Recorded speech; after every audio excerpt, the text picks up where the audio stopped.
Yan, hello, hello. Na ang ating, bigla pong nawawala ang ating signal. Hello, isang mapagpalang gabi. Naririyan pa po ba kayo? Kayo po ba ay gising pa o natutulog na? So, pasensya na po kayo. Medyo humina po ang ating signal. Na-late tayo ng 5 minutes kasi inintay pa po nating ma-restore yung ating wifi. Di ko alam bakit biglang humina. And then, galing po tayo sa isang lamay at pasensya na po kayo, hindi tayo nakapag-start ng 8 kasi hindi po hahabol kasi galing pa po tayo ng Shilan sa Trinidad. So, ayan. So, ayun nga po, ipagpapatuloy natin ang ating series na pinag-aaralan sa discipleship, no? At nung pong nakakaraan ay napag-aralan natin kung ano po ang disciple. Pangalawa po ay ano ang difference ng believer at ng disciple. At pangatlo, tinalakay po natin ano naman ang ibig sabihin ng discipleship. So ngayon po ang atin pong tatalakayin mga kapatid, kung kayo po ay naririyan, no? Isusunod po nating pag-aaralan ito pong the mark of the true disciple, or the true disciple abides in the word, no? Titingnan po natin ngayon ito at ito po yung pangatlo natin na pag-aaralan, the marks of a true disciple. Okay, lesson 4 po tayo, nasa lesson 4 po tayo. Ng topic po natin ngayong gabi ay the marks of a true disciple. Ayan po. So, ayan, isang mapagpalang araw, isang mapagpalang gabi. Gusto ko lang pong i-ano natin, no? Para po mas marami tayong maabot, i-share lang po natin ngayong gabi. Yan, sensya na po talaga kayo. Alam ko pong pagod ang iba sa inyo at medyo late na po tayong nakapag-umpisa. But salamat sa Lord. At least na tayo po ay andito na. Okay. So, yan. Praise God. Praise God. Hallelujah. Habang tayo po ay nagtuturo, ay magkakape po tayo dahil malamig po sa Trinidad, no? Galing tayo doon, medyo malamig. At kararating-rating lang po natin. Kaya kung meron kayong kape dyan, kunin nyo, magkape-kape muna tayo habang nag-aaral. Okay. The marks of a true disciple. So, how can we know a true disciple? Paano mo malalaman ang tunay na disipulo? Okay, ang main text po natin ngayong gabi ay matatagpuan po sa John 8:31 hanggang 32. So, sinasabi po niya dito, kung babasahin po natin sa English, sabi niya, "Then Jesus said to those Jews who believe him, if you abide in my word, you are my disciple indeed," sabi niya. "And you shall know the truth, and the truth shall make you free." Okay? Basahin natin. Praise God. John 8:31 hanggang 32. Okay, so sabi niya rito, "Then Jesus said to those Jews who believed him, if you abide in my word, you are my disciples indeed. And you shall know the truth, and the truth shall make you free." Okay, sa Tagalog, kung titingnan natin ito, sinasabi po niya doon na sinabi nga ni Jesus sa mga Hudyong nagsisisampalataya sa kanya, "Kung kayo ay magsisipanatili sa aking salita," if you abide in me, sabi niya, mananatili kayo sa aking salita, "kung magkakagayon, tunay nga na kayo ang aking mga alagad. At inyong makikilala ang katotohanan, at ang katotohanan ang magpapalaya sa inyo." So, sa atin pong mga nakaraang lesson, natutunan natin sa lesson 1, what is disciple. Okay? Pangatlo, what is difference between believer and disciple. Pangtatlo po ay what is discipleship. So, naipaliwanag po sa inyo yan. At ngayon nga po, pang-apat nating titingnan ay ito pong marka. No? Sasagutin po natin ngayon ang isang napakahalagang tanong sa atin. How can we recognize a true disciple of Jesus Christ? Paano mo ba marirecognize, makikilala ang isang tunay na disipulo ni Kristo?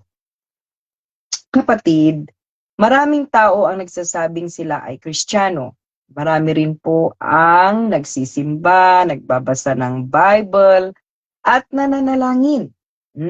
Ngunit ayon kay Jesus, hindi sapat ang tawagin lamang ang sarili na isang Kristiyano o isang Christian. May mga malinaw pong palatandaan o marka na makikita sa buhay ng isang tunay na disciple o alagad. So, ang tanong ay hindi lamang, am I believer? O ako ba ay mananampalataya? Hindi. Dapat ang tanong, I have the marks of a true disciple? Ako ba ay may mga tatak o marka o pagkakakilanlan na ako ay isang tunay o totoong disipulo ni Kristo? Okay, so what does marks mean? Anong ibig sabihin itong marka na ito na sinasabi natin? Okay, ang salitang marks o marka, good evening, Sister Jules, Sister Juliet, dyan sa Hong Kong. Magandang gabi. Okay? So, ang titingnan natin dito, ano ba yung sinasabi niya dito? Anong ibig sabihin itong marka ng isang disipulo? So, ang salitang mark ay nangangahulugan na tinutukoy niya dito yung isang katangian o isang ebidensya o palatandaan na magpapatunay kung sino talaga tayo. Yun pala ang ibig sabihin ng marka. Ang salitang marka ay nangangahulugan na ang tinutukoy nito ay katangian mo, ebidensya o palatandaan na nagpapatunay, mapanpanagnakan kung sino talaga tayo. Yun ang marka. Yun ang ibig sabihin ng marka mo na isa kang tunay na disipulo. Okay. Ano po, halimbawa, bibigyan ko kayo ng isang halimbawa. Ang isang uniforme ng pulis, marka niya yun. Kaya makikilala mo na siya ay pulis kapag nakita mo na suot niya ang kanyang uniform. Sister Juliet, no? So, ang isang doktor, makikita mo na siya ay doktor dahil sa stethoscope na dala-dala niya o suot niya dito sa kanyang yung nilalagay niya dito. So, yun ang isang madalas na marka ng isang doktor. So, sa parehong paraan, may mga spiritual din po na dapat makita sa atin kung tayo ay tunay na disipulo ni Kristo. So, ang isang tunay na disciple, alagad ni Kristo, ay dapat kakitaan tayo ng marka.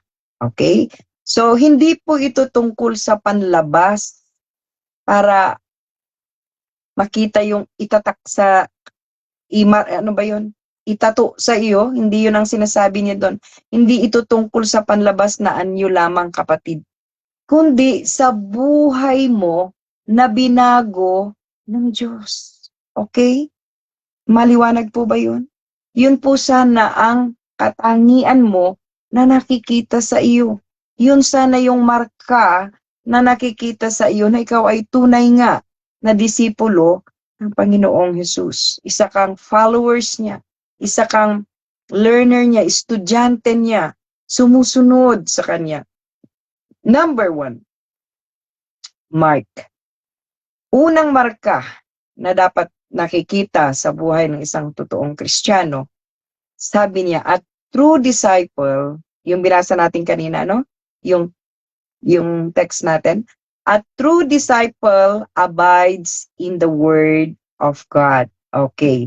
So maliwanag po yung binasa natin. John 8:31. Ano ang sabi niya doon? Doon sa English na kinote natin kanina. If you abide in my word, sabi niya, you are my disciple indeed. Sa Tagalog, sabi niya, kung kayo'y magsisipanatili sa aking salita, tunay nga na kayo'y aking mga alagad. So ano ang ibig sabihin nito mga kapatid? Hindi sinabi ni Jesus na kung minsan ay hindi sinabi sa atin ng ating Panginoong Hesus na kung minsan ay binabasa natin ang salita niya at kung minsan ay hindi, no? Ang sabi niya ay abide, mananatili siya sa akin. Hallelujah. Ang tunay na disipulo ay ano ang ginagawa ng isang tunay na disciple, Sister Jules? Sister Juliet, no? Ano daw ang dapat nakikita sa iyo? Nagbabasa ka ng Bible, nauuhaw ka sa salita ng Diyos, no? Pinag-aaralan mo ito. Tulad ngayon, nag-aaral tayo, no? Interesado ka sa mga aralin na nandito sa salita ng Panginoon. Meron kang personal na pag-aaral. Hindi ka lang aral ng aral, hindi ka lang nakikinig, pero sinusunod mo ang salita ng Diyos. Okay? Sinusunod mo. Obedient ka sa salita ng Panginoon. Susunod. Marunong kang sumunod sa salita ng Diyos. Nabubuhay ka ayon sa salita ng Panginoon. Okay? Yun po ang dapat kakikitaan sa atin. Hindi sapat ang may Biblia sa bahay. Marami akong Bible dito, may iba-iba, ano? Yan, mayroong English, may Ilocano, may Tagalog. Hindi ko na kukunin, Sister Juliet. Dalawa lang pakita ko sa. Pero, Sister Juliet, hindi po sapat na meron lang tayong Bible sa loob ng ating bahay. Ang salita ng Diyos ay dapat nasa ating isip. Dahil, remember, sabi ko doon sa devotional series natin, yung spiritual warfare ng pang-umaga, ang isip kasi ang battle of mind, no? Diyan naglalaban yung tama at mali. Kaya kapag ikaw ay nagbabasa, nag-aaral ka ng salita ng Diyos bilang isang tunay na disipulo ni Kristo, no? Pinag-aaralan mo ito, isinasaisip mo ito, at nilalagay mo sa puso mo, ang salita po ng Diyos ay dapat natin itong iniisip, isinasa puso, isinasa buhay. Okay? Okay po ba? Bilang isang tunay na disipulo ni Kristo. Hallelujah. Pangalawa po na marka na dapat makita sa atin bilang isang totoo na disipulo ng ating Panginoong Hesus. Alam mo yung mga alagad ng ating Panginoong Hesus noon, no? Napakamasunurin nila. Lahat po ng itinuturo ng ating Panginoong Hesus ay talagang isinasa buhay nila, no? Isinasa isip, isinasa puso, isinasa buhay. So kapatid, ang pangalawang marka, a true disciple loves Jesus above everything. Okay. Ano namang Bible? O saan naman sa Bible natin makikita yan, Sister Juliet? Luke chapter 14, 26 hanggang 27. Okay? Ano ang sinasabi niya dito? Bakit sinabi niya doon na ang pangalawang marka sa atin na dapat lumalabas sa atin ay a true disciple loves Jesus above everything? Saan? Ano ang sinasabi niya? Luke 14:26 to 27. Sabi niya doon, basa tayo, basa. Okay?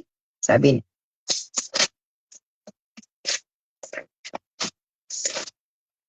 Okay. Hindi ko na naman nakuha sa salamin ko. Sabi niya, if anyone comes to me and does not take up his cross, he cannot be my disciple. Okay, ano ang sabi niya sa Tagalog do? Kung ang sino man ay lumalapit sa akin at hindi papasan ng kanyang cross, sabi niya doon, ay hindi maaaring maging alagad ko. Anong ibig sabihin nito? Hindi po ibig sabihin na kamuhian natin ang pamilya. Ibig sabihin ng ating Panginoong Hesus ay dapat siya lang ang pinakamahalaga sa ating buhay. No? Ang tunay na disipulo ay handang sumunod sa ating Panginoong Hesus kahit may kapalit minsan na sakripisyo sa ating buhay. Okay? Dapat si Jesus ang laging nasa itaas, prioridad ng buhay natin. Siya yung una na priority natin. A true disciple loves Jesus above everything. Hindi po pwede na mas mahal natin ang mga bagay-bagay sa mundo kesa sa pag-ibig natin sa Panginoong Hesus. Dapat po bilang isang tunay na disipulo, mga kapatid, ay nangunguna si Jesus. Mas mataas si Jesus, yung pag-ibig natin kay Jesus, kesa sa lahat ng bagay na nasa mundong ito, kunakmanlaangin, no? So, yun, maliwanag yung binasa natin kanina, na ang pagsunod sa ating Panginoong Jesucristo, dapat talagang may pakikipagpasan sa cross.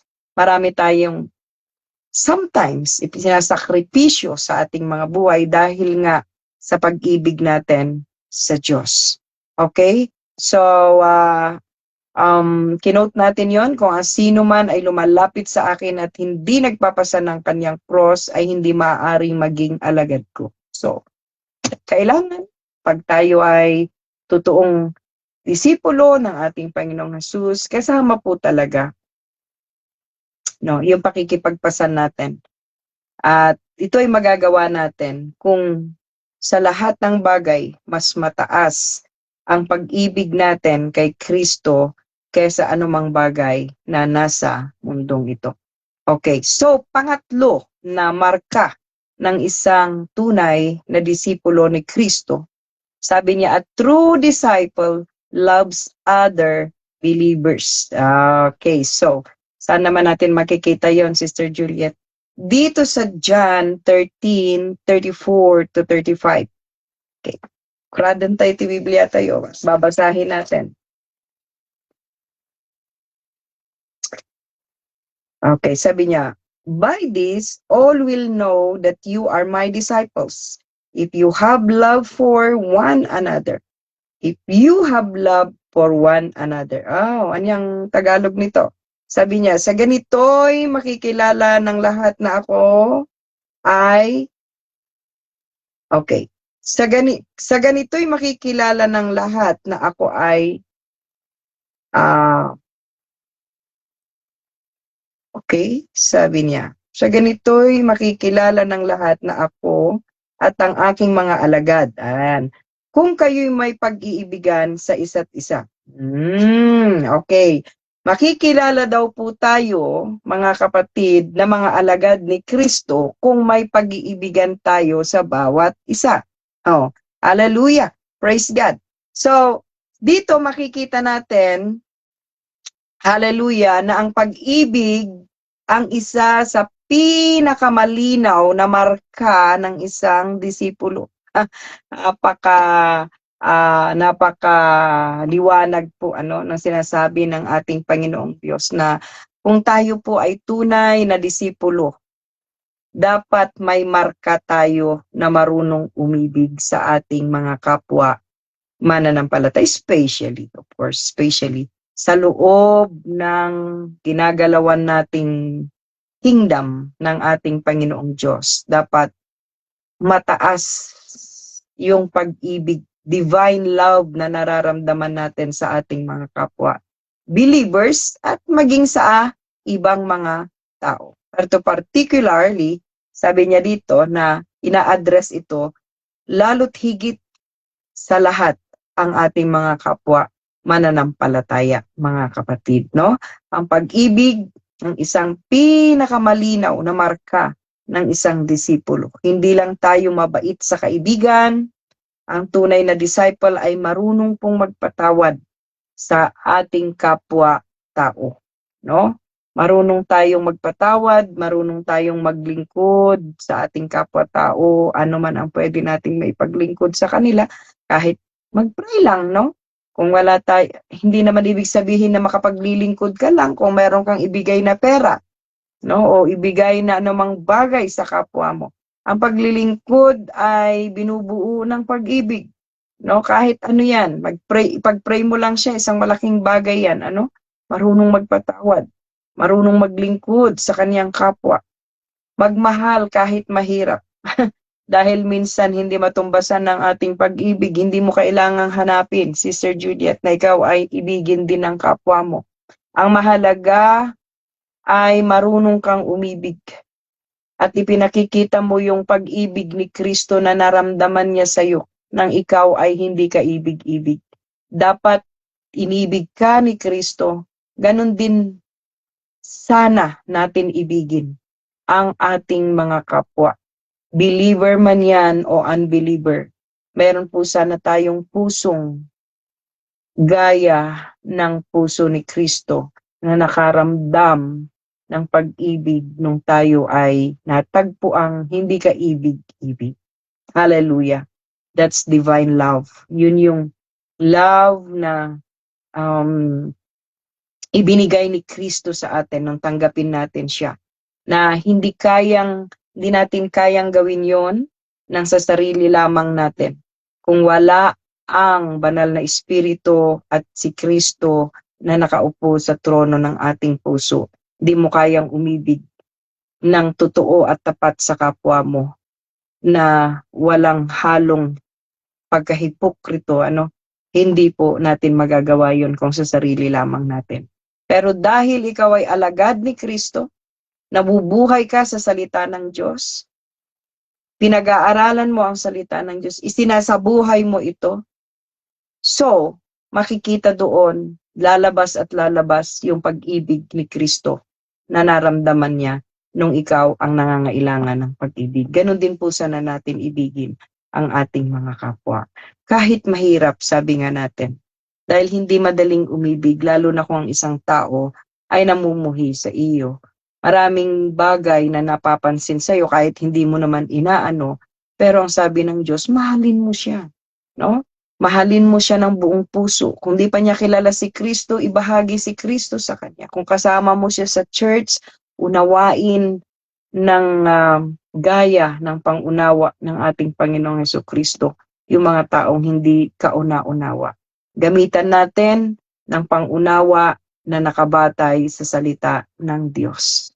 Hallelujah. So Mark 4, a true disciple bears fruit. Yan. Hallelujah. Hindi sapat na tayo ay may pananampalataya lamang kay Kristo. Dapat nakikita sa buhay natin.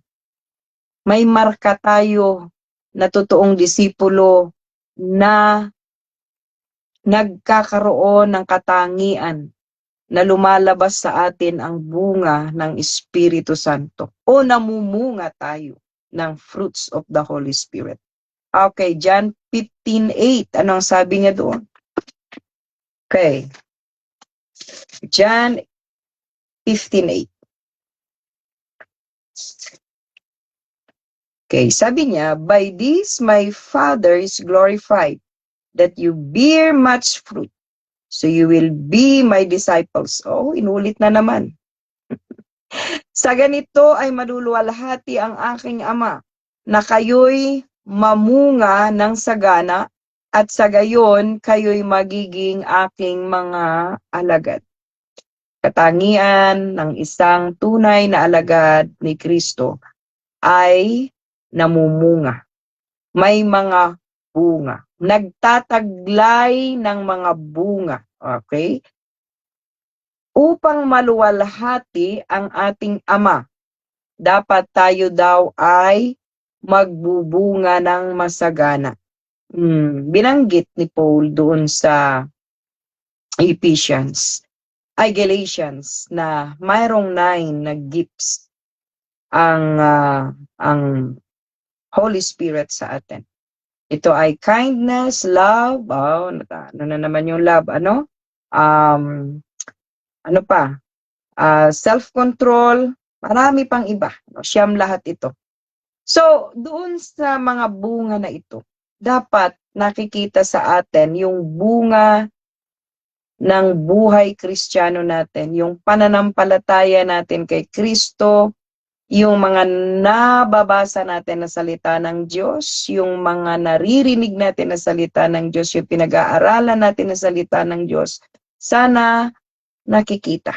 Nagbubunga ito bilang pagkakakilanlan sa iyo na ikaw, anak ka ni Kristo.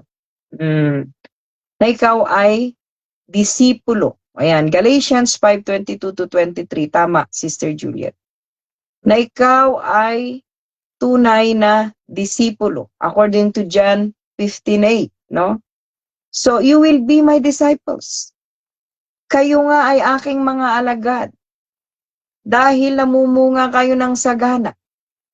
Ibig sabihin, kung tunay tayo na alagad, kapatid, may mga bunga tayo, masagana ang bunga sa buhay natin.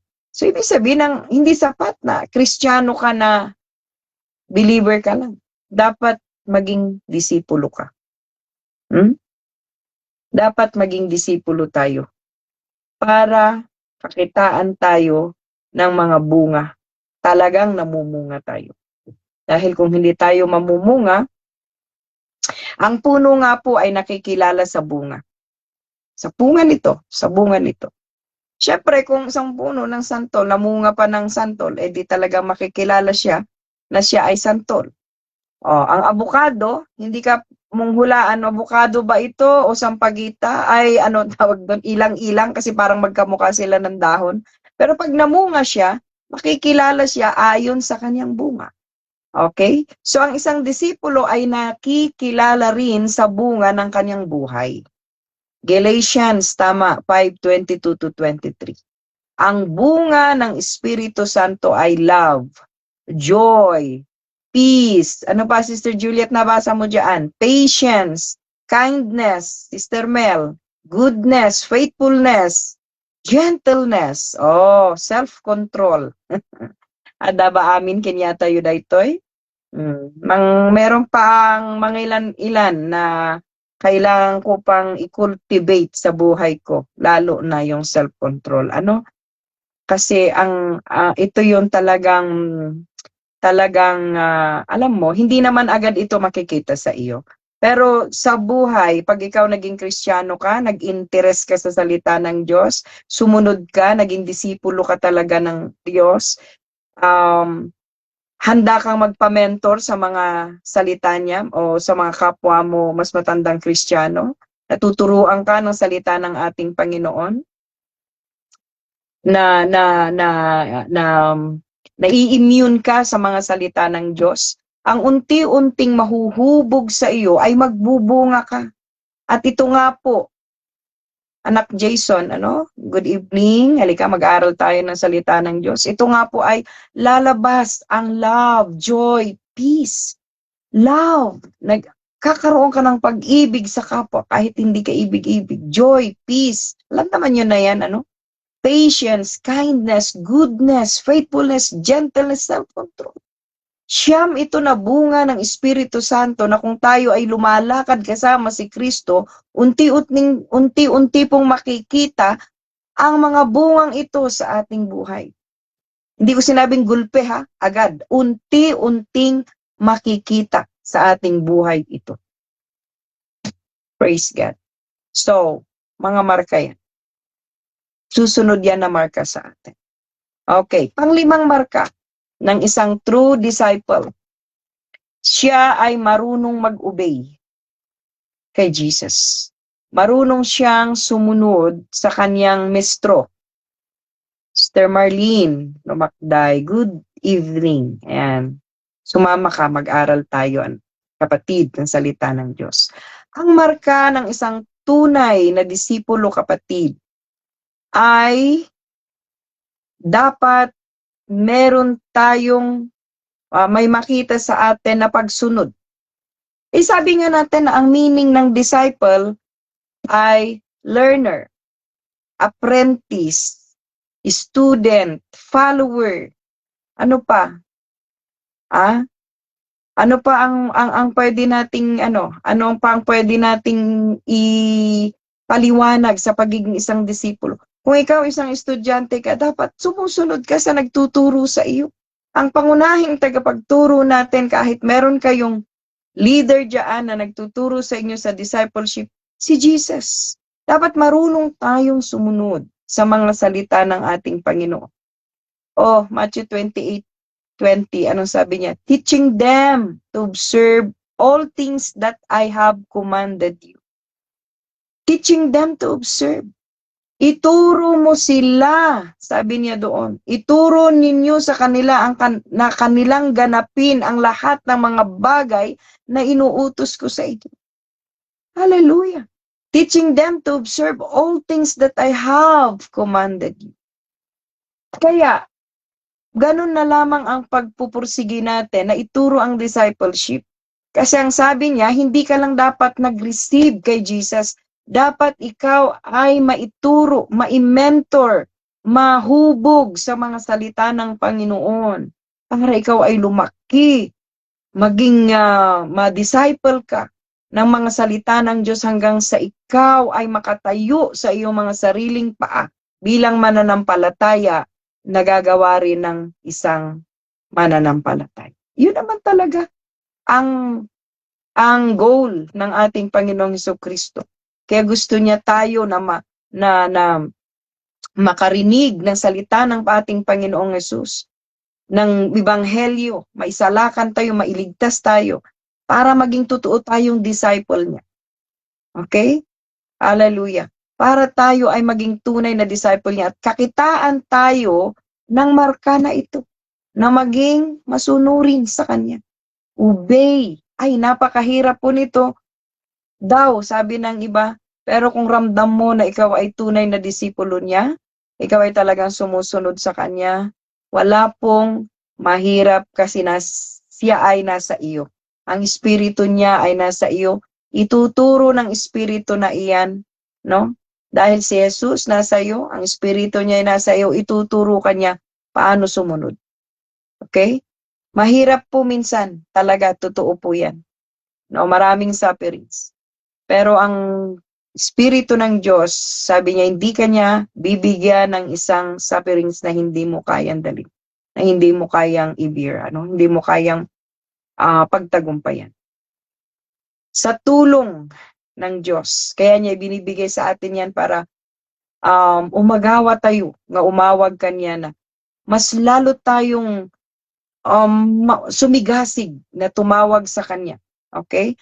Para mapagtagumpayan natin ang laban ng ating mga kinakaharap na sufferings ng buhay. Okay, sinagot ko lang yung nakalagay doon sa comment. Okay? So, true disciple obeys Jesus. Maliwanag po iyan. Matthew 28:20. Teaching them to observe all things that I have commanded. Okay? Naituro ninyo sa kanila ang kanilang ganapin ang lahat ng mga bagay na inuutos ko sa inyo. Hindi sapat ang makinig ng sermon, kapatid. Hindi sapat ang maraming alam sa Biblia, kahit alam mo lahat ang nandyan sa Bible, kung wala ka namang pagsunod, kung wala kang pag-obey dyan sa alam mo na iyan, hindi po sapat iyon. Ang tunay na disipulo, ang tunay na disciple, ay sumusunod sa utos ng ating Panginoong Hesus. Ang obedience, ang patunay ng ating pagmamahal sa Panginoon. John 14:15. If you love me, keep my commandments. Sabi niya, kung mahal mo ako, sabi niya, kung ako iyong iniibig, ay tutuparin ninyo ang aking mga utos. Tutuparin, ibig sabihin susundin mo, i-obey mo. Hindi lang sapat na alam natin, hindi lang sapat na marami tayo dito sa na knowledge. Pero meron sanang pagganap, meron sanang pagtungpal niya. Ada ko mapanang tungpal tayo ijay sao ni Apo Dios. No talaga nga ay ayatan tayo iso. Hallelujah. So, pang-anim, para hindi tayo masyadong magtagal. A true disciple makes other disciples. O, isa yan sa pang-anim na marka. Marka na dapat nakikita sa atin.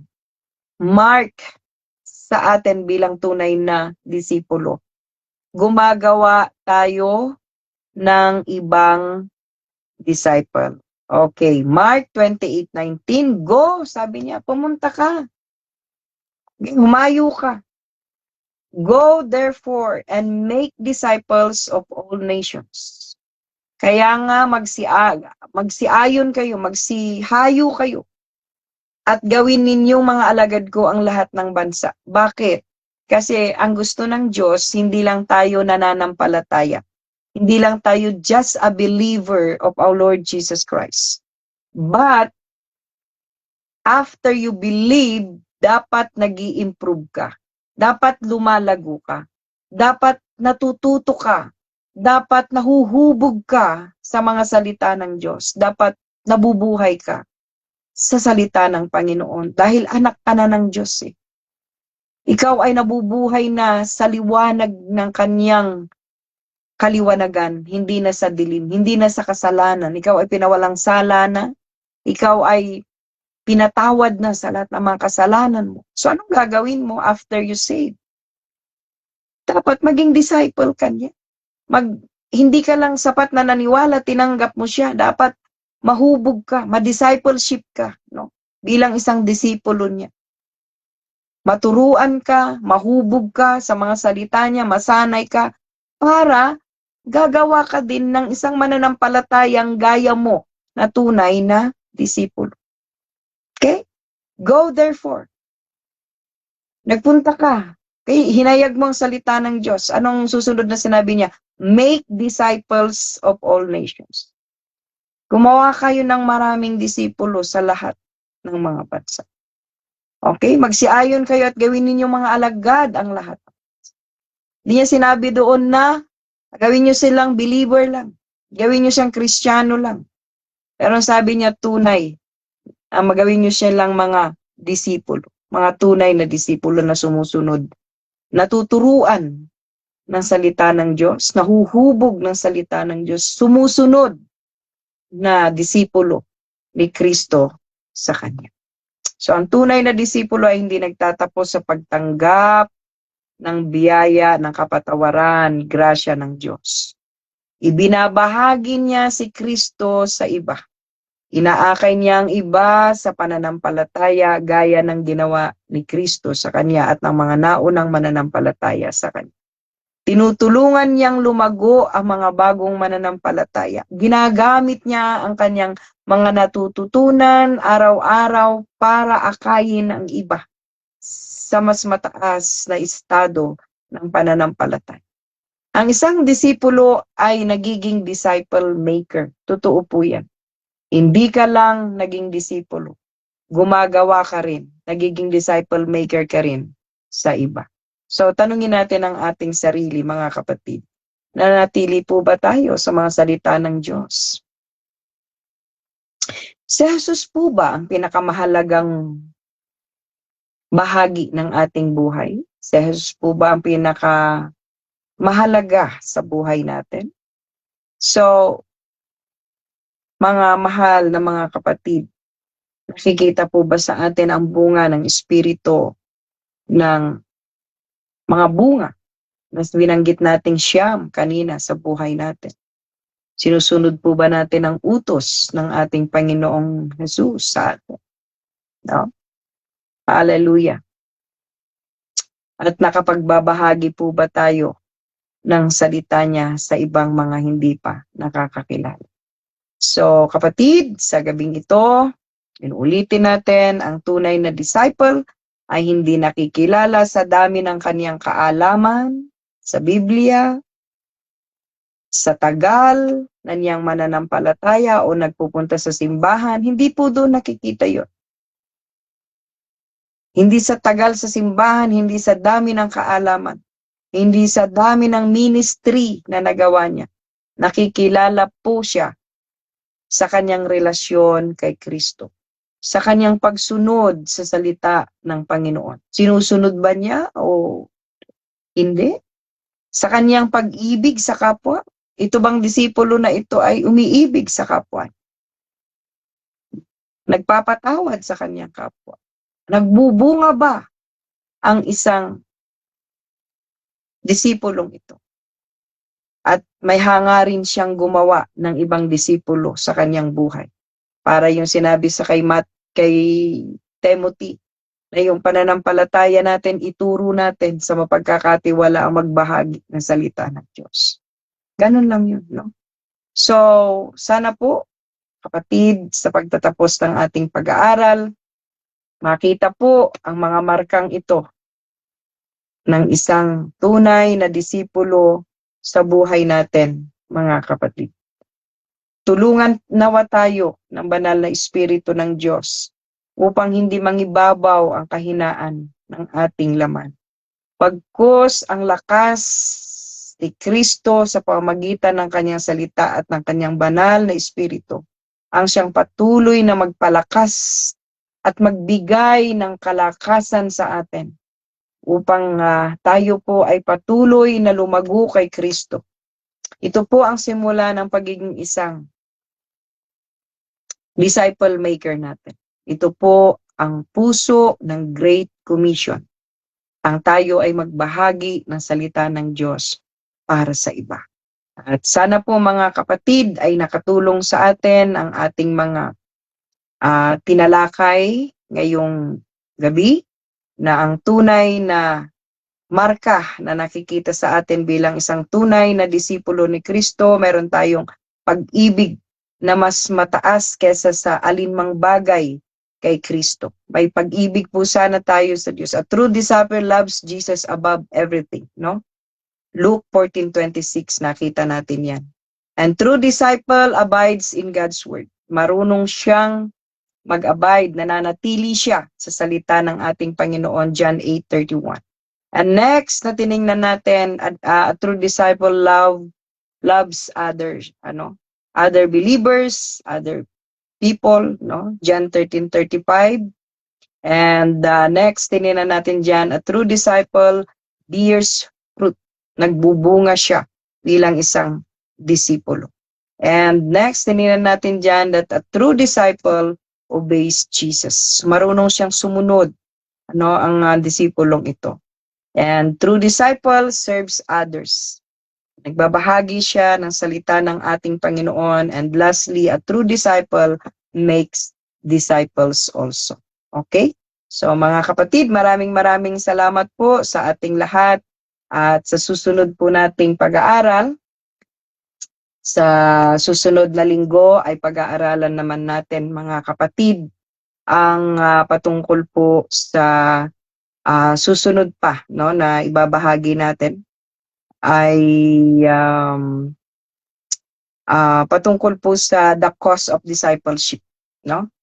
The cost of discipleship. Isang mas papalalim tayo ng papalalim sa discipleship natin pag-aaralan. Susunod po dyan, the lifestyle of a disciple, the mission of a disciple, and making more pa na pag-aaralan natin. Hallelujah. Bibigay ko po sa inyo yan bago natin talakayan. Okay, so magandang gabi mga kapatid. Kung mayroon kayong mga katanungan sa ating mga pinag-aralan ay maaari po kayong mag-comment, mag-personal message sa akin, pwede rin. At sasagutin po natin sa tulong ng ating Panginoon. Nais ko po kayong ipanalangin kapatid sa gabing ito. Hallelujah! Maraming salamat Panginoon sa pagkakataong ito o Diyos na nakasama namin ang mga kapatid na ito o God sa pamamagitan ng online na pag-aaral namin ng discipleship. Lord, salamat po sa buhay ng mga kapatid na ito. Sister Juliet, thank you Lord sa buhay ni Sister Mels, ni anak na Jason. Thank you Lord sa buhay nila na nakasama namin sila. And Sister Marlene, thank you Lord Jesus. Hallelujah. Di man po kami nakikita in person, pero alam ko, O Diyos, na sa pamamagitan po ng iyong banal na Espiritu ay inaabot mo ang bawat isa sa amin. At kung meron man po, Panginoon, na naki-join sa live na ito na hindi ko nakita, Panginoon, sa screen na hindi nag-appear, Panginoon, abutin mo po ang bawat kaluluwa na ito, O Diyos.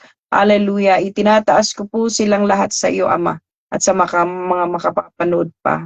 Lord, dalangin ko po sila, Ama. Sana po'y bigyan mo pa kami ng patuloy na pangunawa sa mga salita mo, O God, para kami po yung tunay na mga anak mo, O Diyos, mga disipulo mo, O God, na nakakakitaan ng mga palatan ng mga marka, O Diyos. Hallelujah, ng pagiging isang tunay na disipulo sa iyong harapan. At Lord, nabanggit nga po namin ang 8 ito, O Diyos, na mga marka, O God, na dapat na nakikita mo sa buhay ng bawat isa sa amin, Panginoon. Hallelujah, bilang kami po ay mga anak mo na namumunga habang kami po ay naririto sa kaharian na ito, God, na pinagdalhan mo sa amin. From darkness to light, O God, hallelujah, ay magpatuloy po kami sa buhay, hallelujah, na ipinlano mo sa bawat isa sa amin, Panginoon. Tulungan mo po kami, O God, sa lahat ng aming mga kahinaan upang kami patuloy na mapalakas ng kalakasang nagmumula sa iyo, O Diyos, sapagkat ang pagbabago ay hindi namin kayang gawin sa aming mga sarili. Pero Panginoon, sa pamamagitan, O God, ng patuloy na pamumuhay mo sa aming puso, sa pagbibigay mo ng iyong banal na Espiritu, na siyang at ng iyong mga salita na patuloy na magta-transform sa amin, magbabago sa amin, Panginoon, bilang tunay na disipulo mo, ay kakikitaan po kami, O God, ng mga bungang iyan, upang makita mo at matagpuan mo kami, Panginoon, hallelujah, na nagpapatuloy sa pagbubunga, O God, habang kami ay nabubuhay sa mundong ito. Panginoon, maraming salamat, hallelujah, dahil ang tunay na disipulo mo ay nananatili sa mga salita mo. Ang tunay na disipulo mo, O Diyos, hallelujah, ay tunay nga, O God, na sinasabi mo na dapat ay mas mataas ka sa lahat. Hindi ng mga bagay na nakikita namin sa mundong ito. Ikaw lamang ang aming prioridad. Ikaw lamang ang pinakamataas, hallelujah, na iniibig namin more than anything, Father God, sa mundong ito, O Diyos. Lord, salamat, O God, dahil ipinapaunawa mo sa amin sa gabing ito ng isang tunay na disipulo ay marunong ding umibig sa kanyang mga kapwa mananampalataya at marunong ding umibig sa iba, Panginoon, sa mga taong wala pa sa kaliwanagan. Marunong din po kaming umibig sa mga kaluluwa na nangangailangan din, Lord, ng kalinga ng mga salita mo, O Diyos. Hallelujah. And Lord, salamat, Panginoon, dahil sa gabing ito, ay ipinaunawa mo sa amin ang tunay na disipulo ay nakakakitaan ng bunga, O Diyos. Kami po ay nagbubunga, hallelujah, ayon sa mga salita mo. Makakitaan kami ng pag-ibig, Lord, ng joy, peace, patience, goodness, faithfulness, gentleness, and self-control sa aming mga buhay bilang mga alagad mo, Panginoon. Hallelujah. At Lord, ipinapaunawa mo sa amin sa gabing ito ng tunay na disipulo ay mayroong pagsunod sa iyo, Panginoon. Thank you, Lord Jesus. Hallelujah. And Lord God, kasyan na kami, Apo. Tapno na kami, Apo Diyos nga anak mo, agbalin kami, Apo nga napod nga mga ramid met, Apo, iti other disciple, Lord God. No da kami ket nagbalin nga disipulo, sana po ay may puso din kami nagagawa din ng ibang disipulo para marami pang makakilala sa iyo, Panginoon. Lord, salamat sa lahat. At Lord, binibigay namin lahat ng papuri at pagpapasalamat sa iyong dakilang pangalan. In Jesus' name. Amen and amen, amen. Hallelujah. Thank you so much, mga kapatid, sa lahat ng mga nakasama natin sa gabing ito. Thank you so much, Sister Marlene, Brother Jason. Thank you so much, Sister Jules. Thank you, Sister Mel. Salamat sa inyong mga buhay. Hallelujah. Salamat po sa pakiki-addayo iti daytoy nga panagadal tayo ti sa uti Apo ket tultuli tayo nga gadal tuntuno next week. At yun nga po, sinabi ko sa atin yung ating topic next next week. So, God bless everyone. Hallelujah. Kaya po, Diyos bendisyon na tayo. Amin.